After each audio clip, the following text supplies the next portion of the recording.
በፓኪስታን 500 የሚጠጉ ምዕመናን የቅዱስ ቶማስን በዓል እንዳከበሩ ተገለጸ። የፓኪስታን ካቶሊካውያን በቱንጃብ ሀገረ ስብከት 500 የሚሆኑ ክርስቲያኖች በታሪካዊቷ ታክሲላ ከተማ ሐዋርያው ቅዱስ ቶማስ በህንድ ስብከተ ወንጌልን ከጀመረበት ታሪካዊ ስፍራ ጋር የምትገናኘውን ጥንታዊቷን የታክሲላ ከተማ በመጎብኘት የቅዱስ ቶማስን በዓል በድምቀት አክብረዋል።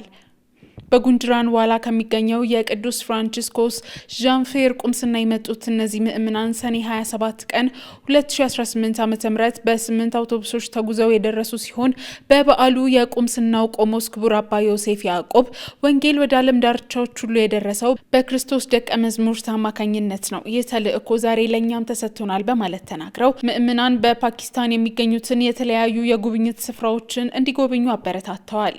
ለክብረ በዓሉ የመጡት ክርስቲያኖች በአገሪቱ ባለው አስቸጋሪ የአየር ሁኔታ ውስጥ ቢሆንም ምዕመናኑ ለሃይማኖታዊ ታሪካቸውና ለቀደሙት ሐዋርያት የነበራቸውን ጥልቅ ክብር ያሳዩበት መሆኑ ተገልጿል። የቅዳሴው ስነ ስርዓት ከተጠናቀቀ በኋላ ምዕመናኑ የታክሲላ ሙዚየምንና በሲርካፕ የሚገኙትን ቅዱሳን ስፍራዎችን የጎበኙ ሲሆን በጉብኝቱ ወቅት ምዕመናኑ የአካባቢውን ጥንታዊ ቅርሶች ተመልክተው ጉዞ በአገሪቱ የሚገኘውን ቀደምት የክርስትና ታሪክ ዳግም ለማስታወስ ትልቅ እድል እንደፈጠረላቸው ገልጸዋል። መረጃውን ያደረሰን ACI አፍሪካ ነው።